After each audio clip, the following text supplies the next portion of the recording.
one is kind of, I wrote it in, if you go to CSU, I'm sure you've had experiences with the people who are like, hey, can I ask you a few questions? And you're like, no.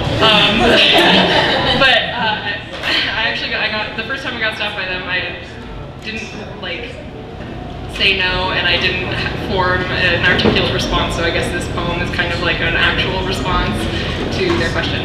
Anyway. Contrary to popular belief, I do not have "Save Me" tattooed across my forehead.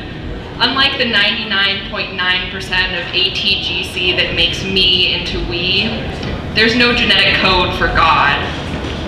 My double helix may say that I'm white, and it may give me a rather large nose, but that doesn't make me Christian, and that doesn't make me Jewish. Let me tell you how I pray. I clap together my hands, and like a coming storm, a puff of flour emerges from between them. I bow down with my knuckles and dig into the soft dough. I send wishes to those tiny creatures that they do their duty. Building my bread like a million children, blowing puffs of air into a balloon. Each one gives enough to build a pinhead, but together they fill dirigibles. I peel onions like you peel the pages of a Bible, one by one, thin and translucent, raw. The scent is pungent like frankincense. It clears my soul and brings me to tears. How is that not holy? I chop vegetables and marvel at the strength that I hold. Potatoes, carrots, they all give way under my knife. They came from dirt, everything did, and now it goes to me. Food nourishes my soul like a good sermon, and all at once a thank you to the ground beneath my feet, an acknowledgement of my worth. Fills me with warmth, goodness, and when shared with others, gives my love. The kitchen is my church. I hold a whisk like you wear a cross, with reverence, in awe. You have a Bible and I have a 6-quart, professional-grade KitchenAid mixer. But isn't that really just the same?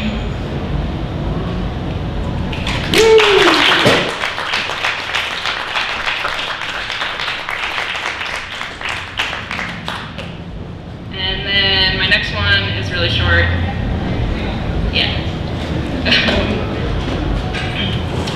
The softness of a shoulder goes beyond the words that dip into the hollow of the collarbone. At the first inhale, sliding apart, then pulling back together, the flashing cursor of what will happen next. The hard line in a sea of soft, like a concrete curb on a road built of clouds, will be the ticker tape upon which I will mark my love in a quick succession of soft-lipped Morse code. When I sign my name, you'll return the favor, though the byline will read "to be determined." Written by many, not meant by you.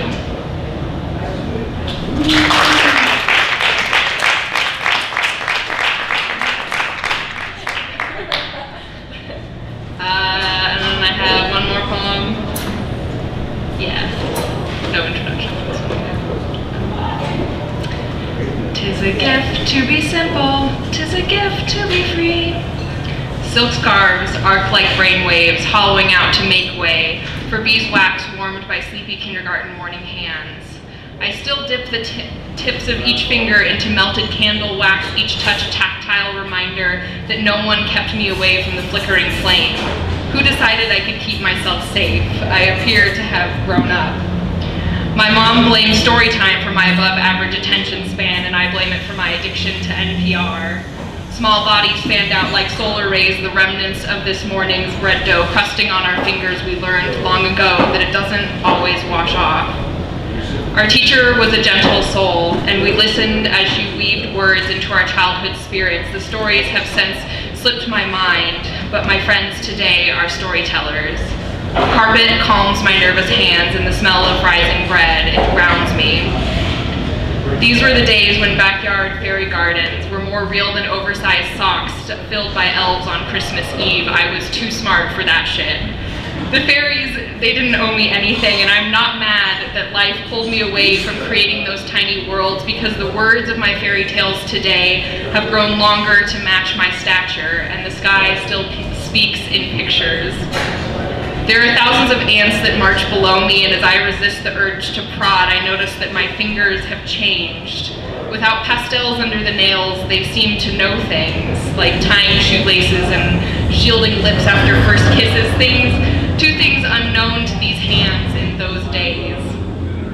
The slippers I wore on wooden Waldorf floors, could hardly fit the carbon footprint, don't tread on me, still skipping the sidewalk, cracked feet I have grown. Today I feel the floor firmly beneath my soles, a reminder of how many steps I've taken, only to find myself still singing. 'Tis a gift to be simple, 'tis a gift to be free, 'tis a gift to come down where we ought to be.